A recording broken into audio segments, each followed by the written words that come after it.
1990 में Nelson Mandela 27 वर्षों के बाद आखिरकार विक्टर वेस्टर जेल से मुक्त हो गए। उनकी रिहाई पर उन रेसिस्ट द्वारा नाराजगी जताई जाती है जो उन्हें आतंकवादी मानते थे, लेकिन यह प्रेरणा देता है काले लोगों को अपने अधिकारों के लिए और अधिक लड़ने के लिए। देश को एक सिविल वॉर की कगार पर खड़ा करके मंडेला एक भाषण देते हैं जिसमें सभी को अपने हथियार डालने के लिए कहा जाता है, क्योंकि उन्हें लगता है कि देश को मिलकर काम करना चाहिए। 4 साल बाद काले लोगों को अंततः वोट करने का मौका मिलता है और यह मंडेला को प्रेसिडेंट बनाने की अनुमति देता है। हालांकि इतना महत्वपूर्ण शख्सियत होने के नाते उनकी शालीनता नहीं छिपती। वह अपने खुद का बिस्तर बना लेते हैं, अपने सभी कर्मचारियों और उनके परिवारों के नाम सीखते हैं और अभी भी रोज मॉर्निंग वॉक करते हैं, हालांकि अब 2 बॉडीगार्ड्स के साथ। गोरे लोग अभी भी इन परिणामों से खुश नहीं हैं और अखबारों को आश्चर्य होता है कि क्या वे सक्षम है देश पर राज करने के लिए। मंडेला के खिलाफ लोगों में रग्बी टीम के राष्ट्रीय कप्तान फ्रैंकोइस के माता पिता हैं, जिसे अपने बेटे के किसी भी संभावना एक अच्छा भविष्य को खोने के बारे में अपने पिता के रैंट से निपटना पड़ता है, क्योंकि ब्लैक प्रभारी हैं। कार्यालय में अपनी पहली सुबह के दौरान मंडेला ने नोटिस किया कि बहुत सारे डेस्क खाली हैं और अन्य कर्मचारी पैकिंग कर रहे हैं। गोरे लोग भी निकल दिए हैं, जाने की गपशप करते रहते हैं। वह एक बैठक के लिए बुलाता है और सभी को बताता है कि वे जाने के लिए स्वतंत्र हैं, यदि ऐसी उनकी इच्छा है तो, लेकिन किसी को उनकी भाषा या उनकी त्वचा के रंग के लिए निकाला नहीं जा सकता है। इस तथ्यता से उनके बॉडीगार्ड टीम के लिए विशेष शाखा के पुलिस कर्मियों को नियुक्त करना शामिल है, जिसे और अधिक पुरुष की आवश्यकता है अब जबकि वे राष्ट्रपति हैं। ब्लैक गार्ड्स इस विचार को स्वीकार नहीं करते और मंडेला को याद दिलाते हैं कि ये वही लोग हैं जिन्होंने हाल ही में उन्हें मारने की कोशिश की, लेकिन मंडेला के लिए वह संदेश जो वे सार्वजनिक रूप से भेजते हैं वो महत्वपूर्ण है। यदि वे एक रेनबो नेशन चाहते हैं, मेल मिलाप का एक उदाहरण होना चाहिए, क्योंकि माफ़ी भय को दूर करती है।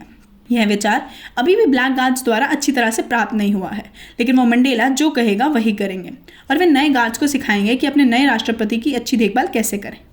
उदाहरण के लिए मंडेला हमेशा चाहते हैं कि जब वे लोगों को पीछे धकेले तो वे मुस्कुराए। बॉडीगार्ड्स के लिए वास्तव में पहला जटिल मिशन मंडेला की रक्षा करना है। रग्बी मैच में राष्ट्रीय टीम, जिसे स्प्रिंगबॉक्स कहा जाता है, वर्सेस इंग्लैंड। स्प्रिंगबॉक्स चेस्ट को छोड़कर और उनके अधिकांश फॉलोअर्स श्वेत खिलाड़ियों से बनी एक टीम है मंडेला के खिलाफ। वास्तव में स्थिति इतनी तनावपूर्ण है कि ब्लैक साउथ अफ्रीकन उनकी अपनी टीम के बजाय इंग्लैंड के लिए जयकारे लगाते हैं। हालांकि मंडेला को अपनी रक्षकों पर भरोसा है और वे मैदान पर जाने से नहीं डरते। कुछ लोगों से मिलने वाली हूटिंग को नज़रअंदाज करते हुए दोनों टीमों के साथ हाथ मिलाते हैं। अपनी बात का बचाव करने के लिए वह जनता के पास जाता है और सफ़ेद लोगों को धन्यवाद देता है जो उनका समर्थन के लिए नए झंडा पहने हुए हैं। उसके अंगरक्षक उसे एक नफरत करने वाले द्वारा फेंके गए कप से टकराने से ठीक पहले ले जाते हैं। अफसोस की बात है कि स्प्रिंगबॉक्स मैच हार जाते हैं, जो विश्व कप एक साल में यही दक्षिण अफ्रीका के लिए एक अंतर कमाए भविष्य प्रस्तुत करता है। बाद में टीवी पर खेल टिप्पणीकार जोहान को कहना है कि स्प्रिंगबॉक्स ने उनके लिए शर्म की बात की है और वे हरा और सोना पहनने के लायक नहीं हैं। वे भले ही सिर्फ एक आदमी हैं, लेकिन खेल प्रेमियों के बीच में बहुत प्रभावशाली हैं। खराब नोट पर दिन समाप्त करने के लिए मंडेला को अपनी बेटी से संदेश मिलता है कि वह बिना कारण बताए इस सप्ताह के अंत में अपनी यात्रा रद्द कर देती है।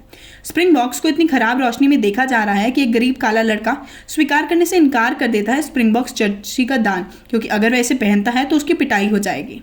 अगले दिन black dominated south African sports council की एक बैठक होती है जहां वे निर्णय लेते हैं स्प्रिंगबॉक्स को अपना कलर, एम्बलम और नेम खो देना चाहिए।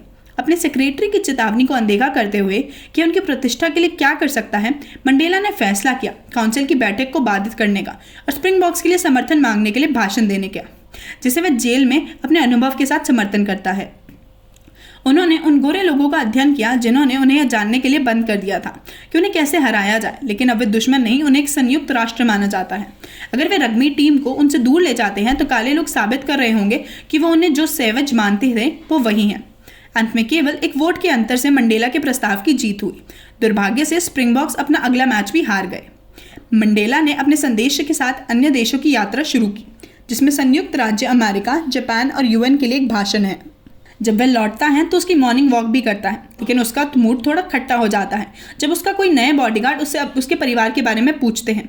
परेशान होकर मंडेला घर लौट आता है और काले बॉडीगार्ड्स को नौसिखिया को समझाना पड़ता है कि मंडेला अपनी पत्नी और बच्चियों से अलग हो गए हैं। बाद में नाश्ते के दौरान मंडेला को कागज पर कुछ बड़ी खबर मिलती है। अपराध दर देश में बढ़ रही है और स्प्रिंगबॉक्स के कोच और मैनेजर को निकाल दिया गया है। फ्रैंकोइस हालांकि एक कप्तान के रूप में रह रहे हैं, जो मंडेला को प्रसन्न करता है। कार्यालय में कुछ घंटे के बाद मंडेला को अपनी पहली तनख्वाह मिलती है और यह देखकर चौंक जाता है कि ये कितनी ज़्यादा है। इसलिए वह अन्य राजनेताओं से उम्मीद करते हुए उसकी 1/3 हिस्सा देने में फैसले करता है ताकि वो भी वही करें। ये स्प्रिंगबॉक्स के भविष्य पर चर्चा करने के लिए एक फ्रेंकोइस को चाय के लिए आमंत्रित करता है। फ्रेंकोइस बताते हैं कि वो उदाहरण के लिए नेतृत्व करेंगे, जिससे मंडेला सहमत है, लेकिन वे यह भी बताते हैं कि टीम को अपने सर्वश्रेष्ठ प्रदर्शन करने के लिए कुछ प्रेरणा की जरूरत है। जब फ्रेंकोइस चला जाता है तो वह इस निष्कर्ष पर पहुंचता है कि मंडेला उसे वर्ल्ड कप जीतने के लिए कह रहे हैं। कुछ समय बाद मंडेला को अपनी बेटी फिर से देखने को मिलती है, लेकिन वह उस पर पागल हो जाती है। जब मंडेला जेल में थे तब पुलिस ने परिवार को घर से बाहर निकाल दिया और बातचीत को काट दिया था। बाद में मंडेला रग्बी विश्व कप के बारे में और जानने के लिए एक विशेष खेल को बुलाते हैं और यह सुनकर कि मैच अरबे लोग देखेंगे, यह दिखाने की योजना के साथ आता है कि दुनिया असली दक्षिण अफ्रीका देखेगी। इस बीच स्प्रिंगबॉक्स कठिन प्रशिक्षण कर ले रहे हैं जब पीआर के प्रमुख एक बड़ी घोषणा के साथ आते हैं। टीम पूरे देश में टाउनशिप में कोचिंग क्लिनिक संचालित करेगी। खिलाड़ी इस विचार से नफरत करते हैं, लेकिन उन्हें मानना पड़ता है क्योंकि आदेश मंडेला से आता है और फ्रेंकोइस कप्तान के रूप में योजना का समर्थन करते हैं। अगले दिन टीम को प्राप्त करने वाले क्षेत्र के सबसे गरीब शहरों में से एक में ले जाया जाता है, उस वास्तविकता की खुराक देने के लिए जिसकी उन्हें जरूरत थी। आज वे दिन बच्चों को कोचिंग दे रहे हैं। वे केवल चेस्टर को पहचानते हैं और तालियों से उसका स्वागत करते हैं, लेकिन जैसे जैसे घंटे बीतते हैं बच्चे और खिलाड़ी दोनों एक साथ खूब मस्ती करते हैं। दिन के अंत में इसके लिए मंडेला के नारे एक संकेत छोड़ने के बाद टीम रिटायर हो जाती है। एक टीम एक देश। यह कोचिंग सेशन बाद में समाचार में दिखाई देता है और मंडेला इसे अपनी कैबिनेट को दिखाते हैं, यह समझाते हुए कि यह 100 भाषणों के लायक कैसे हैं। स्प्रिंगबॉक्स विमान पर चेस्टर के चेहरे के साथ उड़ना शुरू करते हैं, जो कि इस अभिनय का भी हिस्सा है। हर हवाई अड्डे पर पहले से ही अधिक काले समर्थक उनका इंतजार कर रहे हैं और जहान खुद को कॉशियसली ऑप्टिमिस्टिक कॉल करता है। मंडेला हर खिलाड़ी का सही ढंग से अभिवादन करने के लिए उनका इनाम याद करना शुरू कर देते हैं और राष्ट्रीय टीम के समर्थन को प्रोत्साहित करने के लिए जहान के शो में दिखाई देते हैं। स्प्रिंगबॉक्स अपनी सुबह की दौड़ सड़कों पर करते हैं ताकि सभी लोग और फ्रेंकोइस उन्हें देख सके और अपनी टीम को राष्ट्रगान ठीक से गाना सीखने के लिए मनाने की कोशिश करता है, क्योंकि वे आमतौर पर बस शब्दों को मुंह करते हैं। दुर्भाग्य से अन्य खिलाड़ी मना करते हैं। पहले वे विश्व कप में मैच से एक दिन पहले मंडेला स्प्रिंगबॉक्स जाते हैं और सभी को शुभकामनाएं देते हैं, हाथ मिलाने और सही नामों के प्रयोग से शुभकामनाएं। फ्रेंकोइस बताते हैं कि चेस्टर वहां नहीं है क्योंकि वह घायल है और मंडेला ने उसे कागज का टुकड़ा उपहार में दिया जिस पर उन्होंने इन्विक्टस लिखा, एक कविता जिसने उन्हें जेल में प्रेरित किया। अगले दिन मंडेला मैच में भाग लेते हैं और बाकी जनता की तरह ही जश्न मनाते हैं जब स्प्रिंगबॉक्स ने ऑस्ट्रेलिया को हरा दिया। बाद में शाम को मंडेला एक फैंसी डिनर पार्टी में शामिल होते हैं जबकि टीम एक बार में जश्न मनाती है। हालांकि फ्रेंकोइस सभी को याद दिलाता है कि उन्हें अभी भी सुबह 6 बजे उठने की जरूरत है। अगली सुबह फ्रेंकोइस उन्हें बंदरगाह तक पहुंचने के लिए एक नए मार्ग से मार्गदर्शन करते हैं, जहां टीम रॉबिन द्वीप जाने के लिए एक नाव लेती है जहां मंडेला ने अपने जेल के पहले 18 साल बिताए थे। फ्रेंकोइस को मंडेला की छोटी सी कोठरी देखने को मिलती है और वह प्रभावित होता है कि राष्ट्रपति इतने सालों से अभी भी उन लोगों को माफ करने में सक्षम है जिन्होंने उसे बंद कर दिया था। अगली बार जब बॉडीगार्ड मंडेला को उनकी सुबह की सैर के लिए लेने जाते हैं तो वे उन्हें घर के बाहर बेहोश पाते हैं। डॉक्टर का कहना है कि तनाव ने अंत उन पर एक टोल दिया, जिसका अर्थ है कि मंडेला अगले मैच में उपस्थित नहीं हो सकते, लेकिन चेस्टर करता है और स्प्रिंगबॉक्स समूह को हरा देता है। अगले मैच फ्रांस के खिलाफ है और स्प्रिंगबॉक्स ने भारी बारिश के तहत उन्हें हरा दिया, जबकि मंडेला विदेशों में व्यापार वार्ता करते हैं। हालांकि अब जबकि टीम फाइनल में पहुंच चुकी है, मंडेला ये सुनिश्चित करते हैं कि उनका शेड्यूल खाली हो ताकि वे इसे मिस ना कर दें। इंग्लैंड सेमीफाइनल हार जाता है। इस प्रकार स्प्रिंगबॉक्स का प्रतिद्वंदी ड्रावना ऑल ब्लैक्स होगा, वो भी न्यूजीलैंड से। इन जीतों का वैसा ही असर रहा है जैसा मंडेला चाहते थे और पूरा देश अब जय जयकार कर रहा है स्प्रिंगबॉक्स के लिए।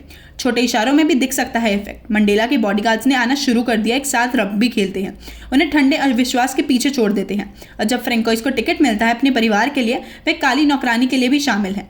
ऑल ब्लैक्स के इतिहास के बारे में एक रिपोर्ट का अनुवाद करने के लिए मंडेला समझाते हैं कि क्यों वे बहुत डरावने हैं और एक तरह से स्प्रिंगबोक को प्रेरित करने के तरीकों के बारे में सोचने लगते हैं, ऑल ब्लैक्स के हाका जितना शक्तिशाली हो जो। फाइनल मैच से पहले सुबह स्प्रिंगबॉक अपने अंतिम रन और सभी पड़ोसियों के लिए जाते हैं अपना समर्थन दिखाने के लिए। स्टेडियम अविश्वसनीय रूप से हरे रंग के लोगों से भरा हुआ है, जिसमें वह लड़का भी शामिल है जिसने जर्सी ठुकरा दी थी। जहान भी वहां है, टीम के बारे में अब और अधिक सकारात्मक रोशनी में बात कर रहा है। बड़ी भीड़ के कारण बॉडीगार्ड अपने ऑपरेशन में अतिरिक्त सावधानी बरतते हैं, लेकिन वे जब कोई विमान स्टेडियम के करीब खतरनाक तरीके से उड़ने लगता है तो डर जाते हैं। सौभाग्य से ये एक झूठा अलार्म था। विमान केवल गुड लक मैसेज पहले राष्ट्रपति से दिया गया था, दिखाने के लिए नीचे उड़ रहा है। फिर सुरक्षित रूप से जाने के बाद इशारा जनता के पीछे एक सफलता है जो स्प्रिंगबॉक्स को प्राप्त करने के लिए तैयार हो जाता है, खड़े होकर उन सबका सम्मान करता है। एक बार फिर मंडेला दोनों टीमों से हाथ मिलाने के लिए मैदान में उतरते हैं, लेकिन इस बार उन्होंने न्यूट्रलिटी को पीछे छोड़ दिया और हरे रंग की जर्सी पहन रखी है। मैच राष्ट्रगान के बाद शुरू होता है, जिसे अंत में स्प्रिंगबॉक्स गा सकते हैं, वो भी बिल्कुल सही ढंग से। ऑल ब्लैक्स अविश्वसनीय रूप से कठिन प्रतिद्वंदी हैं और आसानी से अंकों में लाभ प्राप्त करते हैं, लेकिन फ्रैंकोइस तदनुसार टीम की रणनीति को संयोजित करता है और जल्द ही स्प्रिंगबॉक्स टाई तक पहुंच जाते हैं। मुख्य मैच का समय समाप्त होता है जबकि स्कोर अभी भी 9-9 है, इसलिए 20 मिनट अतिरिक्त समय जोड़ा जाता है।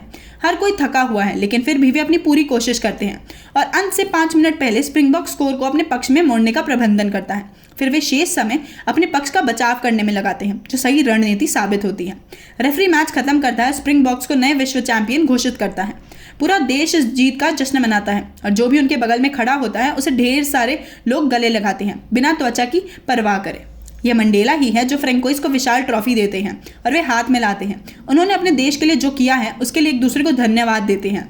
बाद में मंडेला की कार ट्रैफिक में फंस गई क्योंकि हर कोई सड़कों पर जश्न मना रहा था। हालांकि मंडेला ने अपने ड्राइवर से कहा कि वह कोई दूसरा रास्ता ना खोजे क्योंकि वह हिस्सा बनना चाहते हैं ऐसी यूनिटी का। ऐसी और वीडियोस के लिए हमारे चैनल को सब्सक्राइब करें, वीडियोस को लाइक करें और नोटिफिकेशंस को ऑन करें। वीडियो देखने के लिए शुक्रिया।